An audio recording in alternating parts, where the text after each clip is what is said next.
Hello friends, science study care YouTube channel में आपका स्वागत है।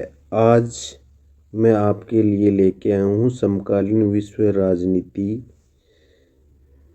पुस्तक कक्षा 12 का अध्याय दो ध्रुवीयता का अंत। इसमें सबसे पहला क्वेश्चन है, द्विध्रुवीयता किसे कहते हैं या अर्थ क्या होता है। जैसे ही पाठ का नाम है वैसे ही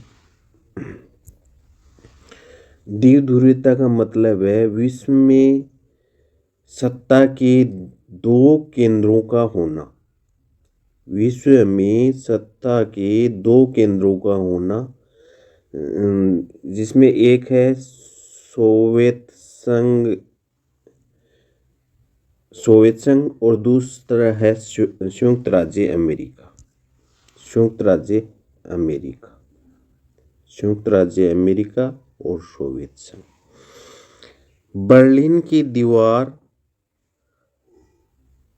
को किसका प्रतीक कहा जाता है? तो शीत युद्ध का सबसे बड़ा प्रतीक बर्लिन की दीवार को कहा जाता है। साम्यवाद या समाजवादी सोवियत गणराज्य कब अस्तित्व में आया? तो 1917 के अंदर अस्तित्व में आया। 1917 में एक क्रांति हुई थी जिसका नाम था रूसी क्रांति।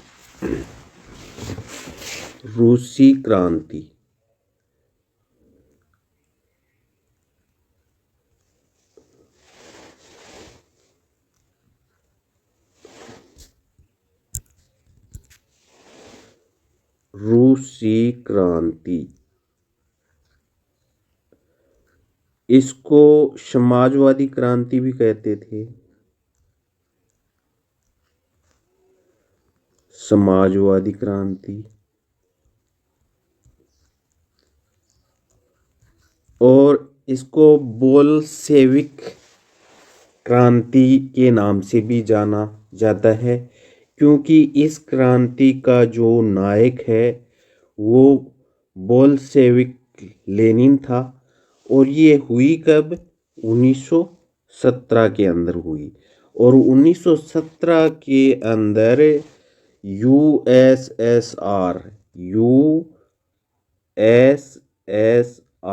अस्तित्व में आया, यानी जिसको हम समाजवादी सोवियत गणराज्य कहते हैं या जिसको सोवियत संघ के नाम से अपन जानते हैं।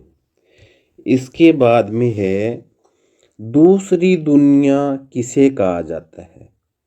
दूसरी दुनिया किसे कहा जाता है? तो जो सोवियत संघ है, पूर्वी यूरोप के समाजवादी देश हैं, उनको क्या कहा जाता है? दूसरी दुनिया। या सोवियत संघ से जुड़े जो देश हैं, समाजवादी देश हैं, उनको क्या कहा जाता है? दूसरी दुनिया कहा जाता है। इसके बाद में है, CIS का पूरा नाम लिखो। स्वतंत्र राष्ट्रों का राष्ट्रकुल। Commonwealth of independent states. Commonwealth of independent states. Berlin की दीवार कब गिराई गई? तो 9 नवंबर 1979 को बर्लिन की दीवार पूर्वी जर्मनी के लोगों द्वारा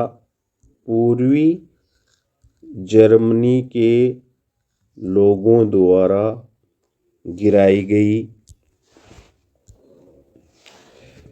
पूर्वी जर्मनी, या जिसको पूर्वी बर्लिन कहते हैं अपन, जर्मनी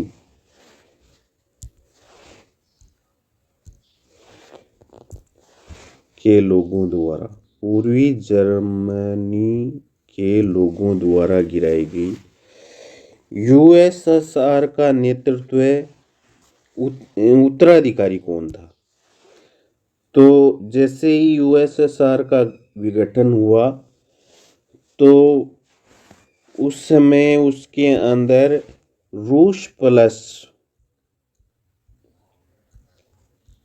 14 देश शामिल थे। तो रूस को यूएसएसआर का उत्तराधिकारी बनाया गया। किसको बनाया गया? रूस को बनाया गया। रूस को बनाया गया। रूस। तो सोवियत संघ का उत्तराधिकारी कौन था? रूस। सोवियत संघ के विघटन, सोवियत संघ में सुधारों की नीति किस नेता ने अपनाई? सोवियत संघ में सुधारों की नीति है वो मिखाइल गोर्बाचेव ने अपनाई थी। Mikhail Gorbachev. और एक खास जानकारी इसके लिए ये भी है कि मिखाइल गोर्बाचेव सोवियत संघ के विघटन के समय राष्ट्रपति थे। सोवियत संघ के विघटन के समय राष्ट्रपति थे। राष्ट्रपति। तो ये बहुत महत्वपूर्ण क्वेश्चन है, पहले पूछा जा चुका है। ये परीक्षा के अंदर कौन सी परीक्षा में पूछा गया है मैं आपको बता देता हूँ। 2013 के पेपर में इसको पूछा गया है कि सोवियत संघ के विघटन के समय सोवियत संघ के राष्ट्रपति कौन थे? तो मिखाइल गोर्बाचेव थे। इससे अगला क्वेश्चन है, चेकोस्लोवाकिया किन दो भागों में टूट गया? चेकोस्लोवाकिया, एक तो चेक में, एक स्लोवाकिया। एक चेक में और एक स्लोवाकिया में विभक्त हो गया। इससे अगला क्वेश्चन है, सोवियत संघ द्वारा नाटो के विरोध में कौन सा सैन्य गठबंधन बनाया? तो सोवियत संघ के विरोध में नाटो ने वार्सा पैक्ट 1955 और नाटो की स्थापना हुई थी 4 अप्रैल 1949 को। सर्वप्रथम सोवियत संघ से अलग होने वाले देश या गणराज्य कौन से थे? तो दिसंबर 1991 में दिसंबर 1991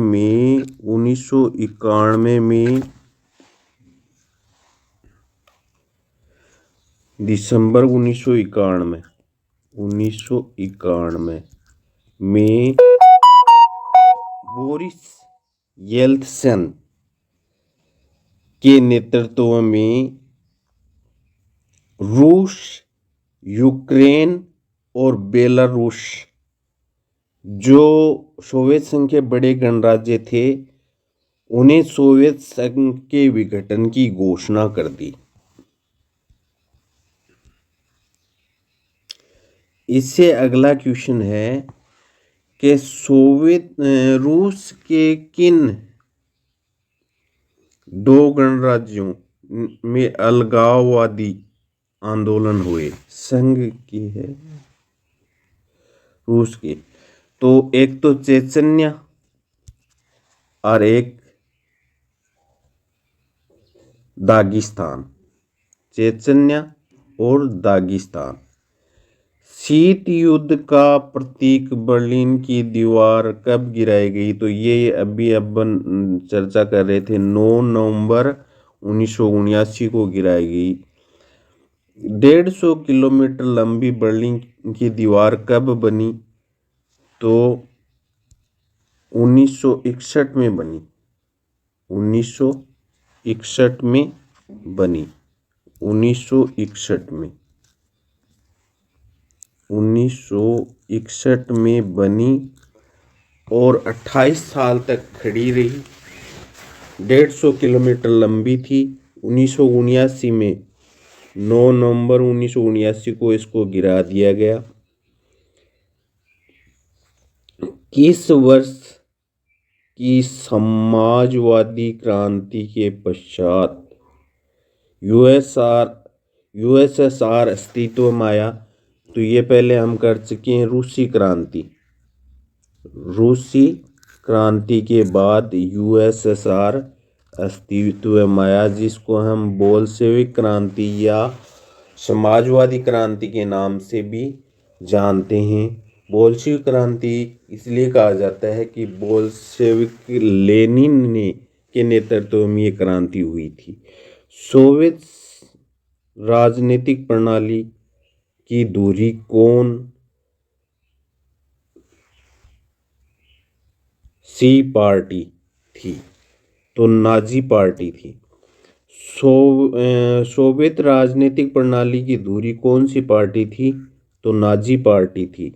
सोवियत संघ में द्वितीय विश्व युद्ध के बाद में एक दलीय शासन व्यवस्था हुई, यानी एक दलीय शासन व्यवस्था हुई। वो पार्टी कौन सी थी? कम्युनिस्ट पार्टी थी। कौन सी थी? कम्युनिस्ट पार्टी थी।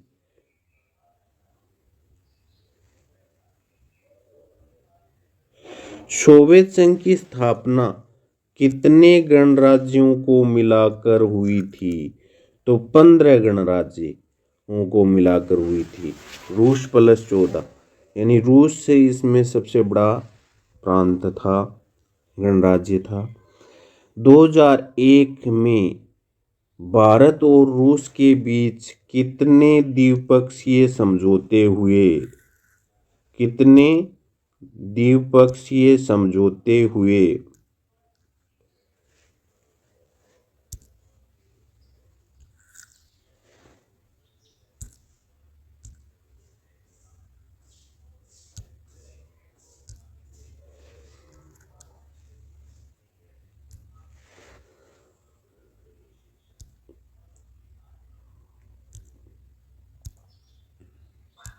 कितने द्विपक्षीय समझौते हुए? 80 द्विपक्षीय समझौते हुए। कितने? 80 द्विपक्षीय समझौते हुए। सोवियत संघ में 1991 में तख्ता पलट में किसने महत्वपूर्ण भूमिका निभाई? तो बोरिस येल्त्सिन, जो 1991 से लेकर 99 तक 1991 से 1999 तक रूस के राष्ट्रपति रहे। सोवियत संघ ने किस सन में अफगानिस्तान में हस्तक्षेप किया? तो 1979 में। मिखाइल गोर्बाचेव ने सोवियत संघ में कौन सी नीति चलाई? तो आर्थिक राजनीतिक सुधार की नीति और लोकतंत्रीकरण की नीति अपनाई। इसके बाद में अगला क्वेश्चन है, मिखाइल गोर्बाचेव कब कम्युनिस्ट पार्टी के महासचिव बने? तो 1985 के अंदर कम्युनिस्ट पार्टी के महासचिव बने 1985 में। सोवियत संघ का विघटन कब हुआ? तो 25 दिसंबर 1991 को सोवियत संघ का विघटन हो गया। बोरिस येल्त्सिन के नेतृत्व में सोवियत संघ के 3 बड़े गणराज्य रूस, यूक्रेन, बेलारूस ने सोवियत संघ के विघटन की घोषणा कर दी। सोवियत संघ के विघटन के बाद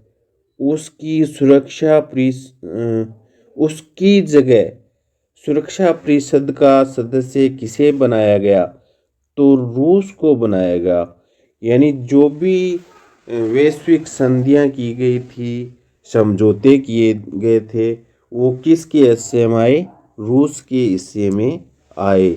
तो सोवियत संघ के विघटन के बाद में सुरक्षा परिषद का स्थायी सदस्य कौन बना?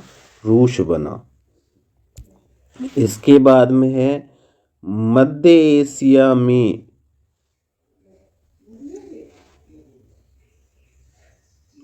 10 वर्ष तक गृह युद्ध की चपेट में कौन सा देश रहा? तो ताजिकिस्तान। कम्युनिस्ट पार्टी ने सोवियत संघ में कितने वर्ष तक शासन किया? लगभग 70 वर्षों तक कम्युनिस्ट पार्टी ने सोवियत संघ में शासन किया। बर्लिन की दीवार कितने किलोमीटर लंबी है? तो 150 किलोमीटर लंबी है। बर्लिन की दीवार की जो भी क्वेश्चन है मैं आपको बता दूं, 1961 में बनी, 9 नवंबर 1979 को गिरा दी गई। 28 वर्ष तक खड़ी रही।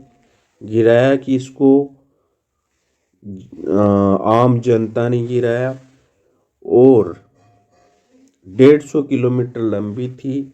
शीत युद्ध का सबसे बड़ा प्रतीक थी। पूंजीवादी और साम्यवादी व्यवस्था का प्रतीक भी इसको कहा जाता है। अगला है शॉक थेरेपी अपनाने के बाद सोवियत संघ की अर्थव्यवस्था कैसी हो गई? तहस नहस हो गई। सोवियत संघ की अर्थव्यवस्था क्या हो गई? तहस नहस हो गई एकदम से शॉक थेरेपी अपनाने के बाद में। रूस के किन 2 गणराज्यों पर अहिंसक अलगाववादी आंदोलन चले? तो ये पहले भी क्वेश्चन आ चुका है। चेचन्या और दागिस्तान पर अलगाववादी आंदोलन चले। 1991 के बाद में कौन सा देश कई प्रांतों में टूट गया? युगोस्लाविया कई प्रांतों में टूट गया। तो कौन सा देश टूट गया? युगोस्लाविया कई टुकड़ों में टूट गया।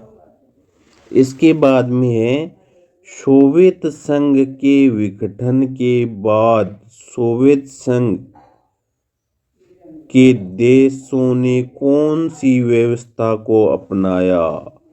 शॉक थेरेपी की व्यवस्था को अपनाया। देखो शॉक थेरेपी का मतलब है आघात पहुंचाकर उपचार करना। और इससे का मतलब ये है कि पूंजीवादी व्यवस्था से साम्यवादी व्यवस्था से पूंजीवादी व्यवस्था में संक्रमण ही क्या कहलाया? शॉक थेरेपी कहलाया। ये एक आर्थिक मॉडल है जो विश्व बैंक और IMF ने बनाया था। निम्न में से कौन सा सोवियत संघ के विघटन का कारण नहीं है? आवागमन की सुविधा। आवागमन की सुविधा। अमेरिका किस विचार का समर्थन करता है? तो अमेरिका पूंजीवादी विचारधारा का समर्थन करता है। और सोवियत संघ समाजवादी व साम्यवादी। बर्लिन की दीवार किसने गिराई? तो बर्लिन की दीवार किसने गिराई? आम जनता ने गिराई। इसके बाद में देखो यहाँ ये महत्वपूर्ण है कि सन 1991 दिसंबर में बोरिस येल्त्सिन के नेतृत्व में सोवियत संघ के 3 गणराज्य रूस, यूक्रेन, बेलारूस ने सोवियत संघ के विघटन की घोषणा कर दी। यानी सोवियत संघ किस क्रांति के बाद अस्तित्व में आया? तो 1917 में रूसी क्रांति या बोल्शेविक क्रांति या जिसको समाजवादी क्रांति भी कहते हैं के बाद अस्तित्व में आया। रूसी क्रांति किसके खिलाफ थी? पूंजीवादी व्यवस्था के खिलाफ थी। सोवियत संघ 15 गणराज्यों से मिलकर बना था, जिसमें एक रूस था और 14 अदर। सोवियत संघ की विशेषता क्या है? देखो, अमेरिका के बाद सोवियत संघ सबसे बड़ी दूसरी अर्थव्यवस्था थी।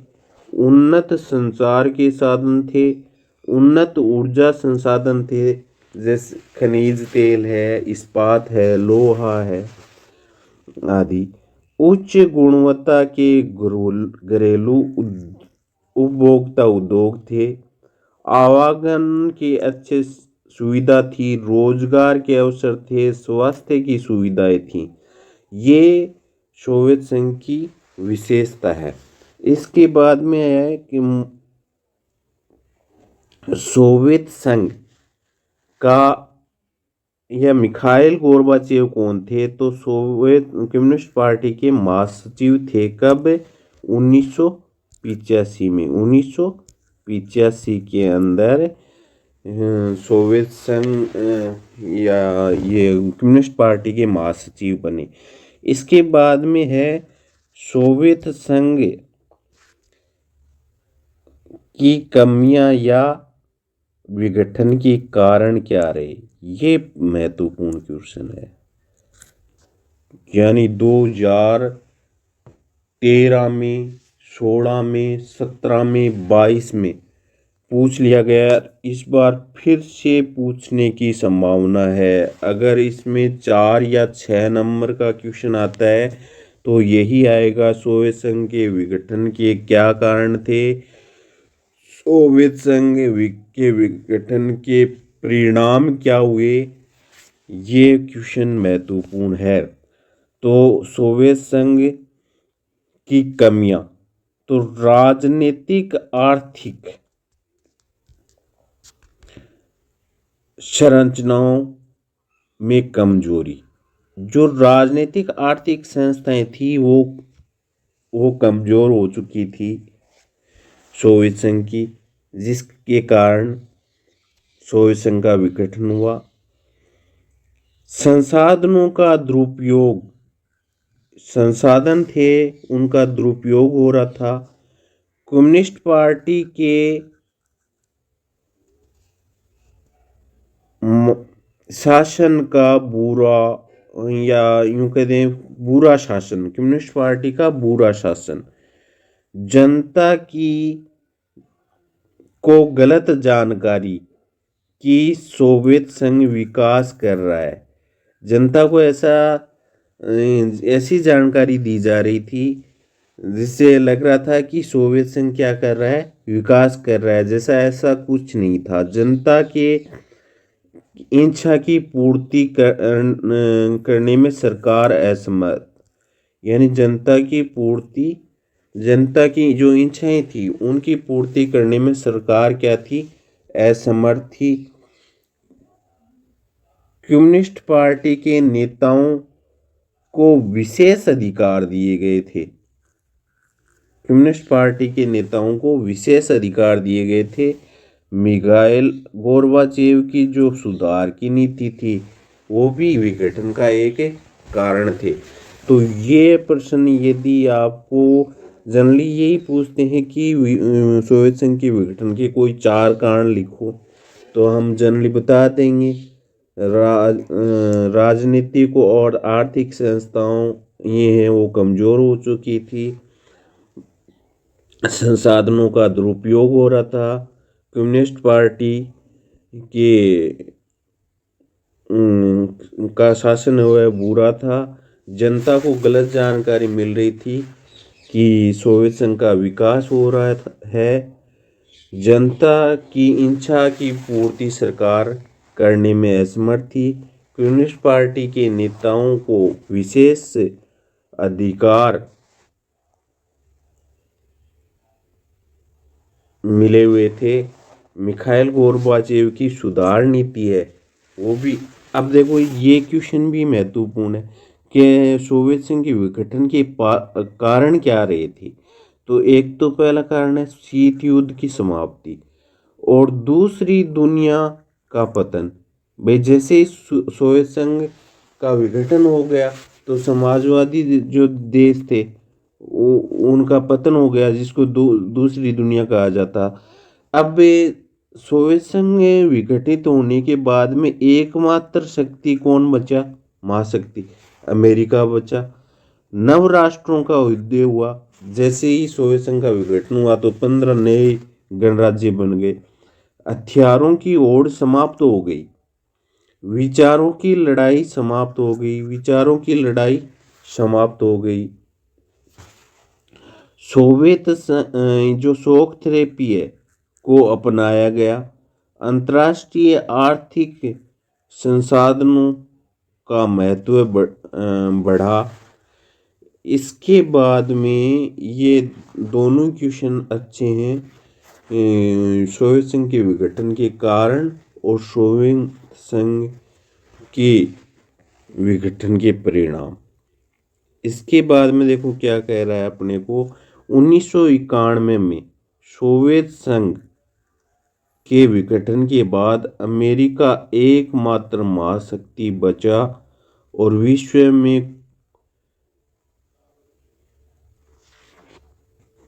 अमेरिका को टक्कर देने वाला कोई देश नहीं था। विश्व में एक दूर विश्व की शुरुआत। विश्व में अमेरिकी वर्चस्व समाप्त हुआ, अमेरिकी वर्चस्व स्थापित हुआ और अमेरिका का वर्चस्व सभी क्षेत्रों में देखने को मिलता है, जैसे आर्थिक, सामाजिक, सांस्कृतिक, सैन्य और व्यापार प्रौद्योगिकी। इसके बाद में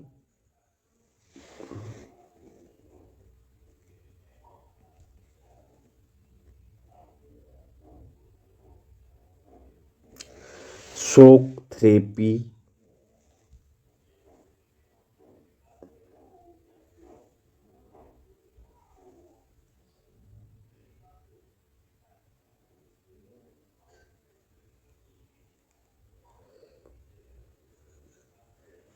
देखो अंतर्राष्ट्रीय मुद्रा कोष द्वारा निर्देशित मॉडल को शॉक थेरेपी कहा जाता है। ये मानो कि शॉक थेरेपी का अर्थ है आघात पहुंचाकर उपचार करना। और जो समाजवादी व्यवस्था थी, साम्यवादी व्यवस्था थी, उससे पूंजीवादी व्यवस्था की ओर संक्रमण ने वही क्या कहलाया? शॉक थेरेपी कहलाया। शॉक थेरेपी के तहत क्या बदलाव आए?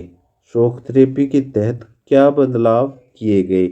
तो अब सभी देशों को पूंजीवाद अपनाना था। शॉक थेरेपी का मतलब ये था कि पूंजीवाद अपनाओ। निजी स्वामित्व का महत्व बढ़ने लगा। निजी, अब देखो जो